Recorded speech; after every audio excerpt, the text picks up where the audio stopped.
eu e a Matilde se sentimos tocados em orar pela nossa casa, sentimos no coração, vamos estar orando nós dois juntos, vamos estar consagrando a nossa casa, vamos estar intercedendo pelo nosso lar, vamos estar ungindo o nosso lar, vamos estar ungindo um ao outro. E assim nós o fizemos. Nós levantamos, nós estávamos assistindo televisão, nós levantamos, desligamos a televisão, eu peguei um óleo que eu tenho em casa e começamos a orar. Só que nesse momento quem começou a orar foi a Matilde. Então ela ungiu a mão dela, passou o óleo na mão dela e tocava nas coisas, e ia orando, intercedendo. Aí eu me senti também tocado a começar a orar e eu fiz assim, tirei a minha aliança do dedo e coloquei na bermuda. Eu estava com uma bermuda de futebol, de jogar futebol, tinha um bolso, é um pano bem mole. Coloquei a aliança ali no bolso, passei o óleo e comecei a ungir minha casa, e nós oramos, entregamos nossa cama, a cama da nossa filha, sabe? Fizemos uma entrega completa da nossa casa, nosso carro, tudo. E passou um tempo, eu fui lavar a mão, a Matilde também, nós voltamos para o nosso quarto, conversamos. Lembra que a aliança estava no bolso da bermuda.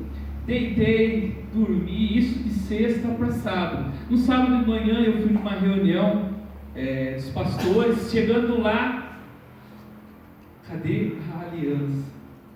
Deu um gelo no meu coração, né? Aí a Matilde colocou umas roupas para lavar, e justamente a bermuda que eu estava, eu coloquei no cesto de roupa suja. E passou, mandei mensagem para ela: Mar, eu esqueci minha aliança no bolso da calça, estou sem aliança nesse momento. Aí ela até brincou um pouquinho comigo e falou: depois a gente procura juntos, porque ela estava na loja nesse momento. E foi. Aí eu, com aquele negócio na cabeça, cadê minha aliança? Cadê minha aliança? Aí, preocupado. Cheguei em casa, fui direto em casa, não fui nem na loja, fui direto em casa. Cheguei em casa, já fui na cama, olhei, nada da aliança. Fui no cesto de roupa suja, tirei todas as roupas, nada de achar aliança. Fui lá fora, que ela falou que tinha mexido com as roupas, e nada. Aí eu falei: Jesus, Pai meu, faça eu apanhar a Matilde nesse sábado gostoso, abençoado. Aí fui para a loja, fiquei lá, estava sem aliança. Quando fechamos a loja, voltamos os dois para casa e os dois juntos começamos a procurar. Fomos de novo, tirei a cama, levantei, arranquei o lençol, desmontei o box, fiz tudo e nada de achar essa aliança. Fomos lá fora, ali, tirei todas as máquinas do lugar, o tanquinho, puxei tudo e nada de achar a aliança. Fomos no banheiro, pegamos todas as roupas, achei a bermuda, não estava lá, revirei, pus a mão nos bolsos, até nas outras camisas eu coloquei a mão e nada de achar a aliança. E a Matilde já não estava mais com aquele bom humor do começo, quando eu falei que tinha perdido a aliança. Ela começou a ficar meio brava. E foi o sábado e eu não achei a aliança. E comecei: Senhor, dá uma luz para mim, Pai. Me ajuda a achar essa aliança, Deus. Não quero passar pela unha dessa esposa que o Senhor me deu. Pai, me ajuda. E foi. Passamos o domingo, almoçamos e nada. No domingo à tarde fui dar uma descansadinha na minha cama. Falei: vou deitar um pouquinho na cama. E deitei na cama. Ela depois foi também, deitou. Não, acho que ela ficou no sofá. E eu fiquei na cama. Aí de repente tocou a campainha. Eu levantei, né, para atender, mas estava meio dormindo. E no meu quarto tinha um tapete de tricô. E quando eu levantei meio rápido, deu uma tropeçada no tapete, o tapete embolou. Quem que estava embaixo desse tapete? Senhor, deu um alívio, deu um ar de felicidade. Falei: obrigado, Pai. Nem fui atender mais o cara do cordão. E tão feliz, mas tão contente, já fui. Falei com ele: achei a aliança. A aliança Deus mostrou para mim que estava embaixo do tapete. E foi assim, eu achei a aliança. Foi um misto de muita felicidade e um alívio de não apanhar da esposa. Foi muito bom isso. E eu queria falar um pouquinho sobre isso.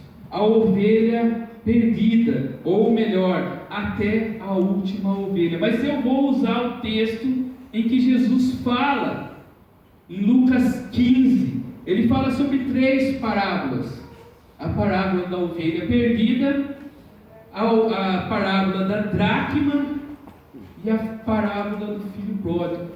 E eu quero trazer para vocês algumas coisas que existem nas 3 parábolas e algumas coisas que não existem.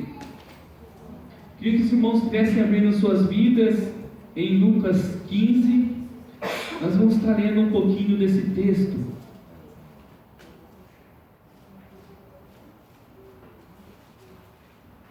Amém? Lucas 15 diz assim, eu vou estar lendo o capítulo inteiro. Todos os publicanos e pecadores estavam se reunindo para ouvi-lo, mas os fariseus, os mestres da lei, o criticavam. Este homem recebe pecadores e comem com eles. Então Jesus lhes contou esta parábola: qual de vocês, que possuindo 100 ovelhas e perdendo uma, não deixa as 99 no campo e vai atrás da ovelha perdida até encontrá-la?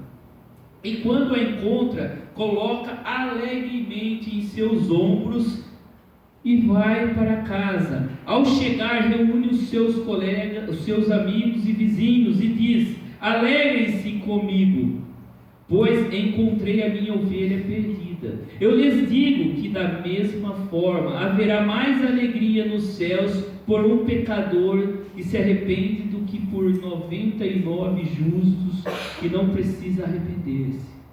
Ou qual é a mulher que, possuindo 10 dracmas e perdendo uma delas, não acende a candeia, varre a casa e procura atentamente até encontrá-la?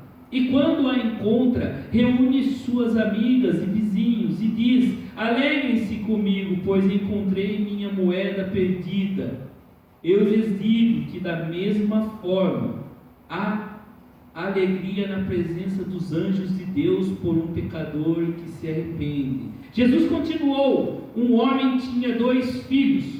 O mais novo disse a seu pai: pai, quero a minha parte da herança. Assim ele repartiu sua propriedade entre eles. Não muito tempo depois, o filho mais novo reuniu tudo o que tinha e foi para uma região distante. E lá desperdiçou os seus bens, vivendo irresponsavelmente. Depois de ter gasto tudo, houve uma grande fome em toda aquela região e ele começou a passar necessidade. Por isso foi empregar-se com um dos cidadãos daquela cidade, daquela região, que o mandou para o seu campo a fim de cuidar de porcos. Ele desejava encher o estômago com as vagens e a alfarrobeira que os porcos comiam, mas ninguém lhes dava nada. Caindo em si, ele disse: quantos empregados de meu pai têm comida de sobra, e eu aqui, morrendo de fome? Eu me porei a caminho e voltarei para meu pai. Ele diz, e lhes direi: pai, pequei contra os céus e contra ti, não sou mais digno de ser chamado teu filho, trata-me como um dos seus empregados. A seguir, levantou-se e foi para o seu pai. Estando ainda longe, seu pai ouviu e encheu de compaixão. Correu para o seu filho e o abraçou e o beijou. O filho lhe disse: pai, pequei contra os céus e contra ti, não sou mais digno de ser chamado teu filho. Mas o pai disse aos seus servos: depressa, tragam a melhor roupa e vistam nele, coloquem um anel em seu dedo e calçados nos seus pés, tragam um novilho gordo e matem. Vamos fazer uma festa e alegrar-nos, pois este meu filho estava morto e voltou à vida, estava perdido e foi achado. E começaram a festejar o seu regresso. Enquanto isso, O filho mais velho estava no campo. Quando se aproximou da casa, ouviu a música e as danças. Então chamou um dos servos e perguntou o que estava acontecendo. Esse lhe respondeu: seu irmão voltou e seu pai matou um novilho gordo, porque o recebeu de volta são e salvo. O filho mais velho encheu-se de ira e não quis entrar. Então seu pai saiu e insistiu com ele, mas ele respondeu ao seu pai: olha, todos esses anos tenho trabalhado como um escravo ao teu serviço e nunca desobedeci às tuas ordens, mas tu nunca me desses um cabrito para que eu festeje com os meus amigos. Mas quando volto para casa, esse teu filho, que esbanjou os teus bens com as prostitutas, matas o novilho gordo para ele?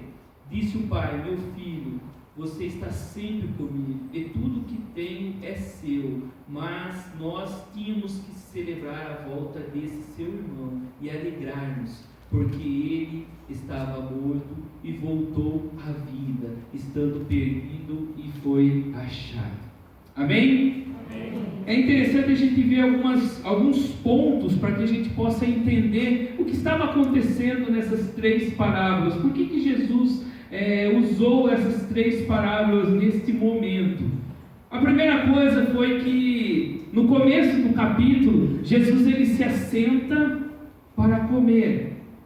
Jesus ele para e se assenta, e pecadores sentam com ele, cobradores de impostos sentam com ele, e isso muito irrita, muito deixa os doutores da lei, os fariseus, os escribas muito bravos.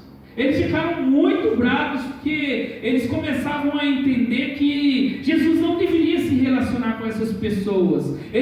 Dentro deles, eles começavam a ver, eles eram muito rigorosos quanto ao pecado, ou até mesmo quando você não cumpria corretamente a lei. Então os fariseus, os escribas, eles ficavam muito irritados quando Jesus se relacionava com os pecadores, quando Jesus se assentava com os pecadores. E não foi só nesse ponto, em outros textos da Bíblia também nós vemos os fariseus, os escribas, os doutores da lei bravos com Jesus, né? Quando Zaqueu subiu na árvore, Jesus foi ao seu lar, eles ficaram muito bravos. Então eles estavam questionando Jesus: por que você faz isso, Jesus? Por que você senta com os pecadores? Por que você se relaciona com pecadores ou com essas pessoas que cobram impostos, que judiam do povo?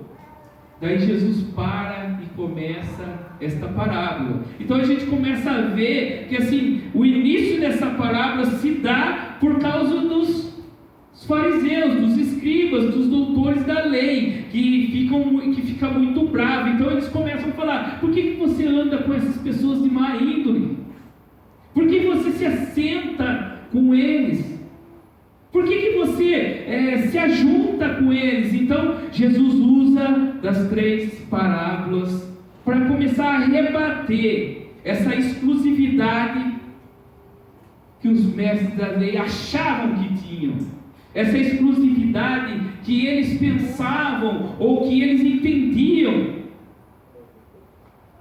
que existia. Vamos pensar um pouquinho hoje. Existem mestres da lei hoje? Existem escribas hoje? Existem os fariseus hoje? Não, Carlos, com certeza não existem eles. Mas e a personalidade deles? Existem hoje no nosso meio? Existem pessoas como eles que dizem: não podemos nos relacionar com essas pessoas, não podemos nos relacionar com drogados, não podemos nos relacionar com prostitutas, não podemos pregar nem a palavra para eles. Não existe isso hoje. Então, da mesma forma, Jesus usa estas 3 parábolas. E ele usa essas parábolas mostrando que existe sim arrependimento.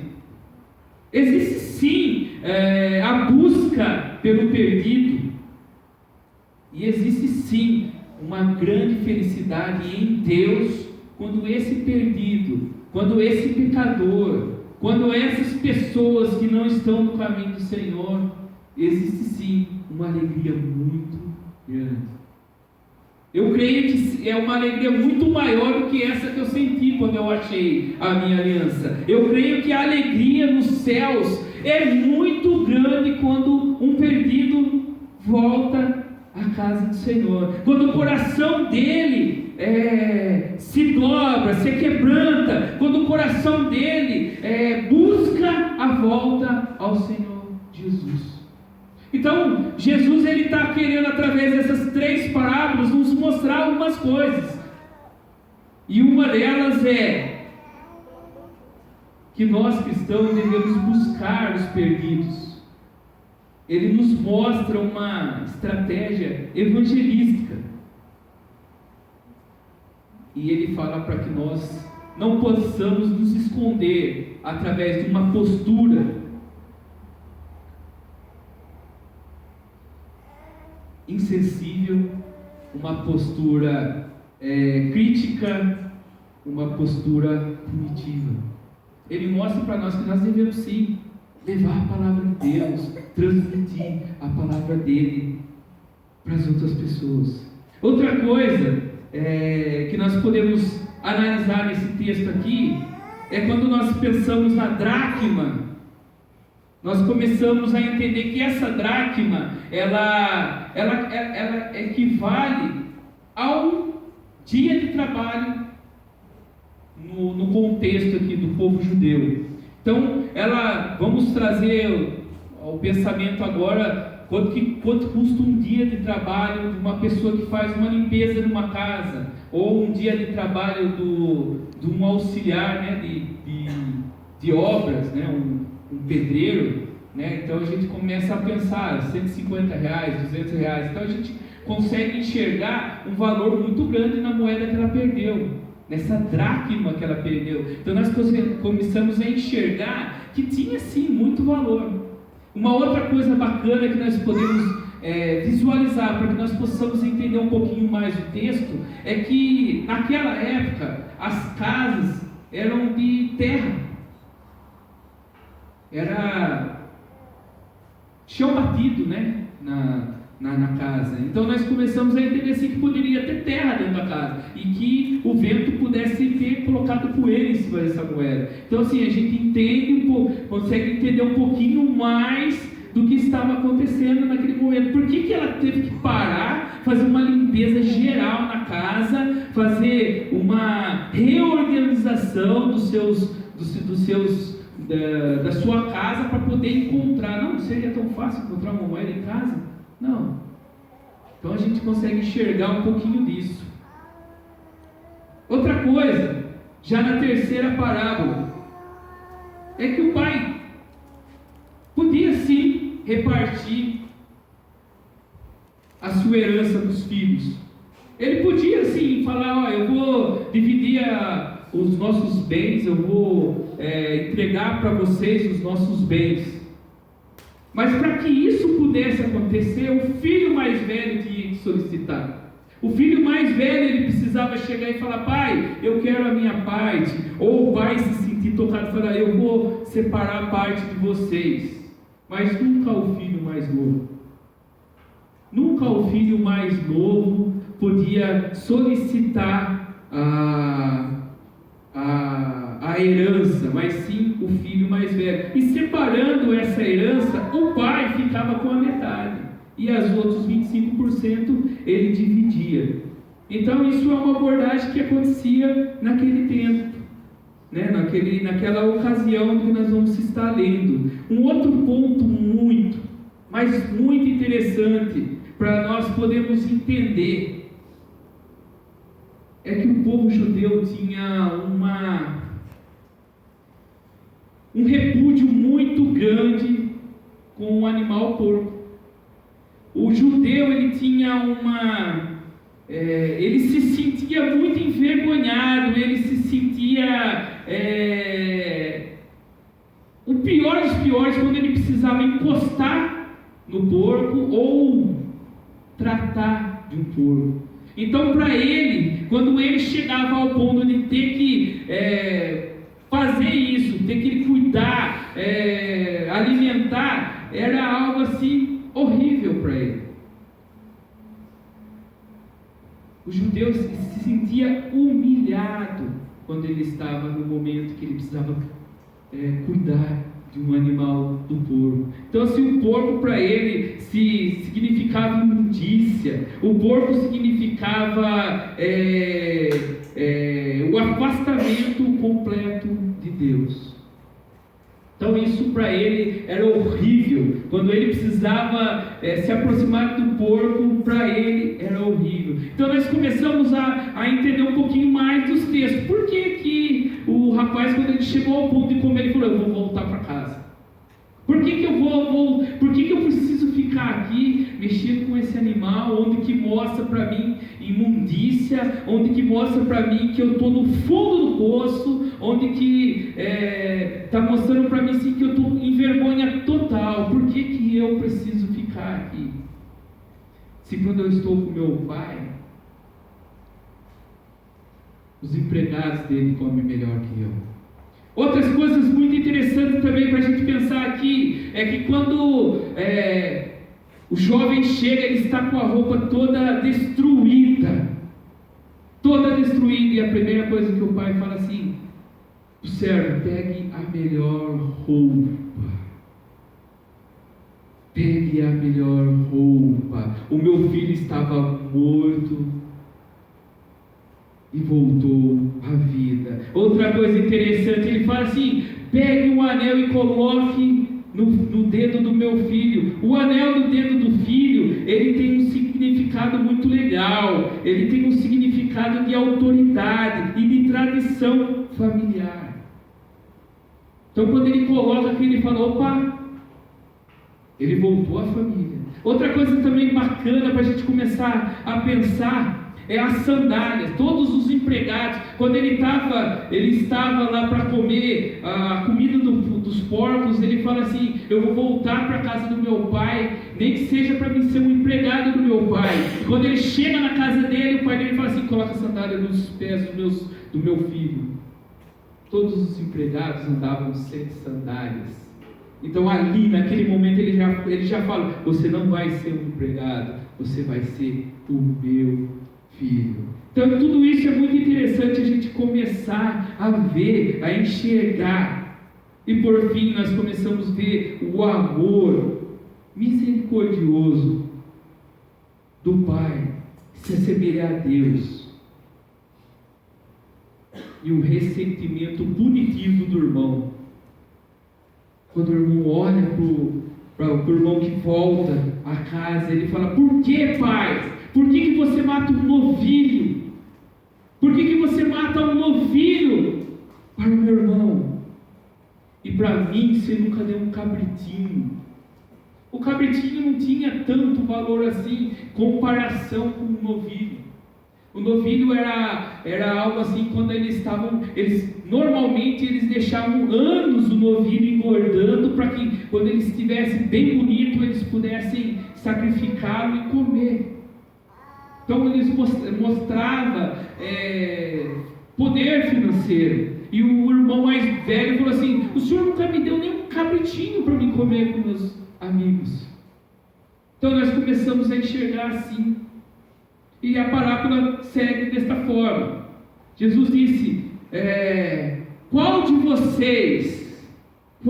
vocês, tendo 100 ovelhas, e uma foge, e não para e diz assim: eu vou deixar as 99 aqui, que estão seguras, que estão no pasto, estão bem cuidadas, e não vai em busca daquela que se perdeu?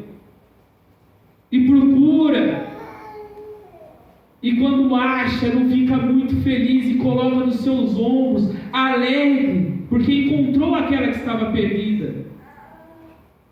E quando chega, não faz uma grande festa, porque encontrei aquela que estava perdida. Quem de vocês? Na segunda parábola, Jesus diz assim: e qual mulher que tinha 10 dracmas, e quando a perde na sua casa, não levanta, não faz uma limpeza, não organiza o seu lar para procurar aquela que perdeu, e quando perde, não chama os seus vizinhos, seus amigos, e se alegram com ele? Qual de vocês? E na terceira parábola ele diz: qual de vocês que tendo um filho que solicita a sua parte na herança e vai embora, aproveita todas as coisas desse mundo, gasta todo o dinheiro que ele conseguiu, e quando ele volta, não recebe? Qual de vocês não faz isso? Qual de vocês não faz isso? Mas eu quero trazer uma outra visão dessas parábolas. A visão dos desviados. Eu queria que vocês estivessem acompanhando comigo essa visão dos desviados. Apesar dessa história, dessas três parábolas, elas têm a mesma abordagem de algo que foi perdido, algo que foi procurado e algo que foi achado. Ela também tem algumas situações onde que nós podemos enxergar algo diferente.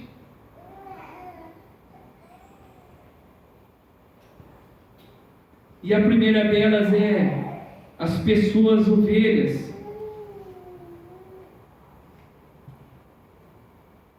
Aquela que o pastor saiu a procurar. Mas aqui eu não quero colocar o pastor saiu a procurar, mas eu quero colocar nós saímos a procurar. Nós podemos olhar para essa primeira parábola, ou para esse primeiro ponto, pessoas ovelhas, aquelas pessoas que chegaram na igreja, logo se converteram, logo levantaram as suas mãos: eu quero receber esse Jesus, eu quero receber esse Jesus que faz grandes coisas, esse Jesus que faz milagres, eu quero receber esse Jesus que transforma a minha vida, que transforma o meu lar, que faz mudança na minha casa, que cura, liberta, transforma, restaura. Eu quero esse Deus. Mas que logo as coisas do mundo o faz desistir ou faz desanimar, faz com que a gente possa escurecer. Logo vem aquela enxurrada ou aquela onda mundana dentro dele e derruba.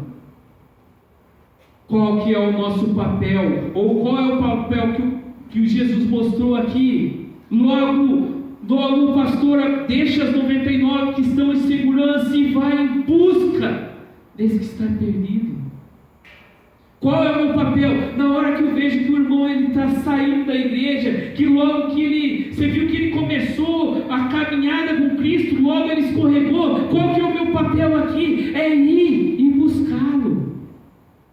Já naquele momento onde que ele recebeu aquela enxurrada do mundo, aquelas coisas que o derrubou, logo nós já temos que sair em busca dele. Fala: não, vem aqui. Porque assim, ele ainda não teve aquele acompanhamento na igreja, ele não teve aquele discipulado, não deu tempo para cuidar dele. Então nós temos que nos prontificar no primeiro momento e já ir buscar. Esse é o nosso papel. Corre atrás dele, não deixe o mundo tragá-lo.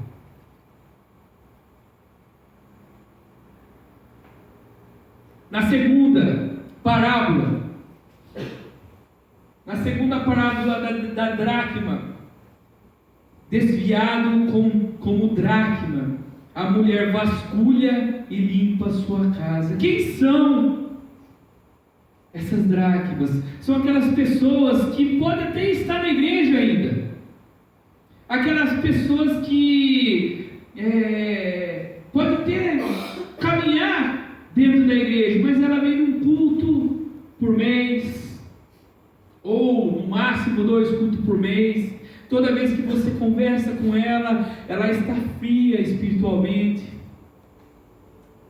Ela passou, sim, por um acompanhamento, ela foi discipulada, ela foi cuidada, ela estava ali dentro da igreja, mas ela entrou num momento onde que ela esfriou, ela desanimou, ela esfriou o seu relacionamento.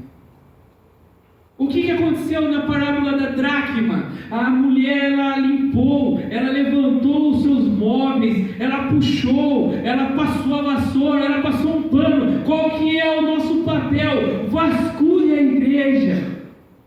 Acha quem está desta forma.